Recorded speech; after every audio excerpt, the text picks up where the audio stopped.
Grab your tinfoil hats as the first epic season of Monarch just wrapped with some wild revelations in that intense finale. Between the Titan battles, major death, and some huge time jumps. In this breakdown, we'll unpack everything that went down in the last episode as I try to process all of it. There's a ton to analyze with that crazy ending, the twist with Apex, and exactly what it means for everyone to discover Keiko is alive, as well as what it means for the future of Monarch and that huge ending with Kong. In this video, we'll give my predictions for what we can see next season, so hit that like button and let's get into breaking down the Monarch finale reveal. The final chapter of Monarch insane first season is called Beyond Logic, and after watching it's clear why. That ending pushed the show into some truly mind-bending territory that defies explanation.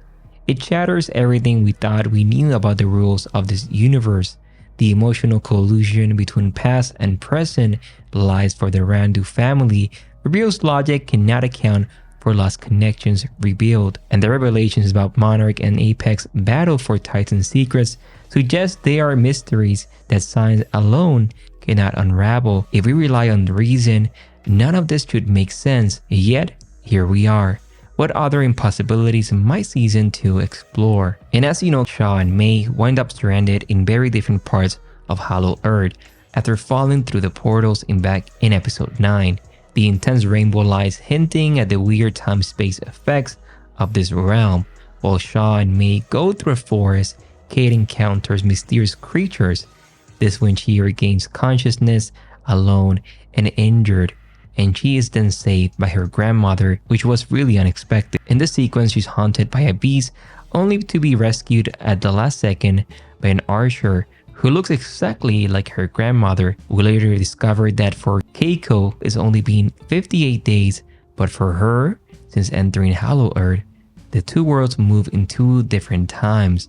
So while 6 decades pass on the surface, Keiko live out a mere season below. This shocking resurrection renders Hollow Earth surreal, inverted, logical, literal. The realm has allowed someone to cheat time itself, something that we saw with Shaw when he arrived in the 1980s. Kate stands before a ghostly symbol of the past, refusal to stay buried, promising more mind-bending twists as Monarch delves deeper into unreality. At first, believing Kate was part of Monarch rescue op, Keiko grows increasingly troubled as the reality comes to her. Mere weeks have passed since 1959, and later when a hesitant Shaw emerges from hiding, the sight of her aged friend delivers the harshest gut punch. But there's more.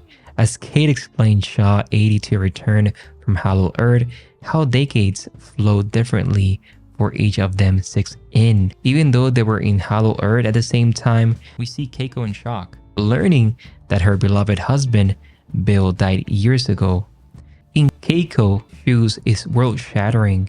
Bill's gone, Monarch evolved, Shaw now an elder, and her son grew without her. Her sense of identity is fractured, realizing life and time itself continued without her.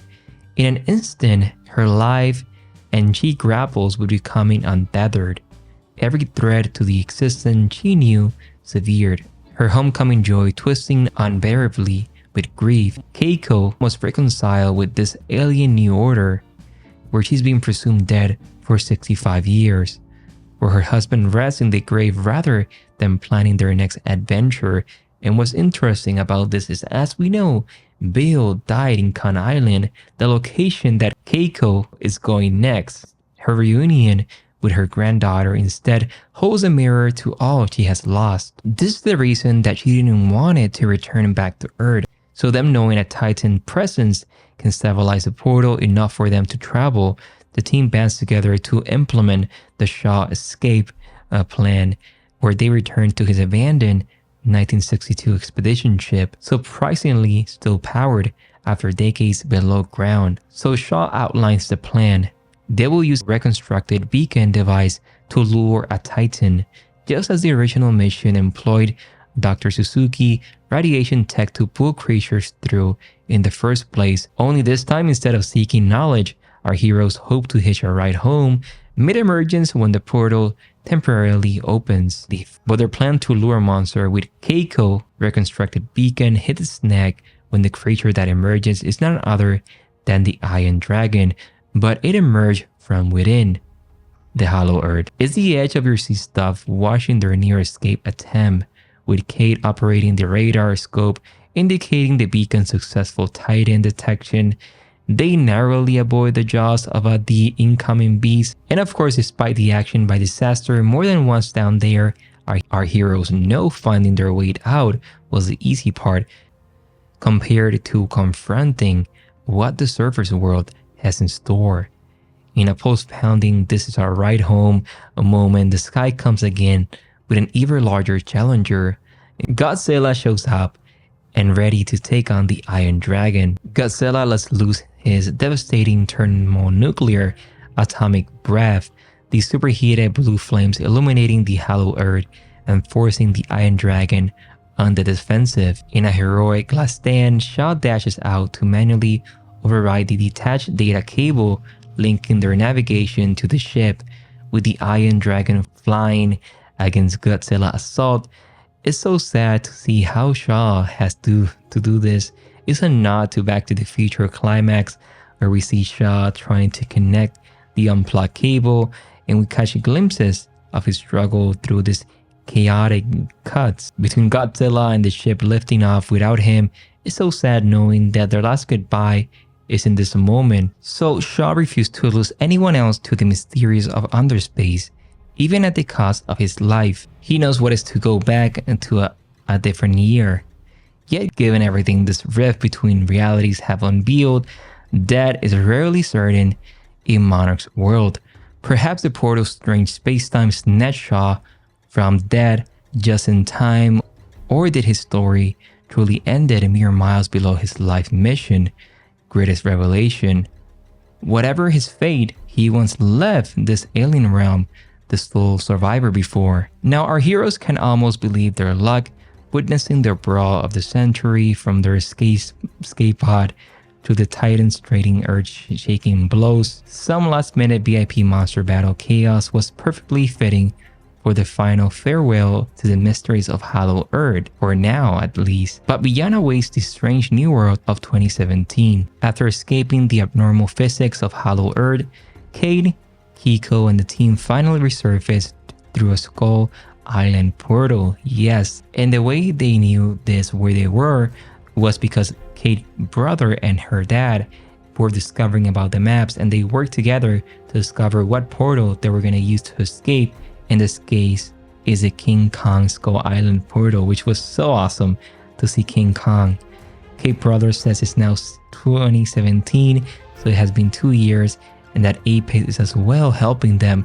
There's a lot of setups to season 2, but as well as something that we saw in Godzilla 2, as well as King Kong versus Godzilla in that film with Apex Mecha Godzilla. But yes, so 2 years have passed since Kate's crew went down. Impossibly then, our heroes stand in a pocket of time before Godzilla future global awakens over Titans in 2019 King of Monsters.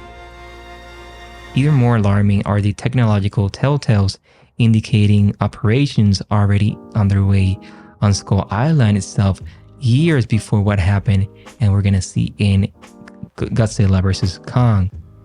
It will seem in their absence, we can see how Apex have continued pressing forward with dangerous agendas below public awareness. Now, one of the best moments is when Kiko embraced Kentaro, which was so sad but beautiful. This bittersweet reunion leaves no dry eyes, but it's quickly as we get to see King Kong going from the jungle, and we can see how Apex and now Monarch, well, not Monarch, but it's pretty much Apex funding the rescue of May, Keiko, and Kate. Remember, Apex and the whole thing with May set up really nicely about how it's connecting, because Apex was studying monkeys and they were doing horrible experiments, something that we saw with the May storyline, and now how it connects to this was so nice to see. And as you know, Apex is the ones that are gonna build Mecha Godzilla in that film. So yes, now they're stuck now in 2017 Skull Island, so a few years before the events of Godzilla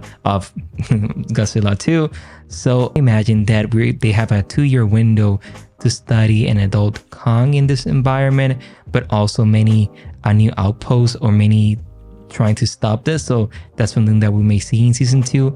And with the success of this show, I could imagine that we're going to continue to see more of this, more of the investigation of now Monarch and as well as Apex trying to obviously study Kong, but now Apex trying to build what we're going to see in Kong versus Godzilla.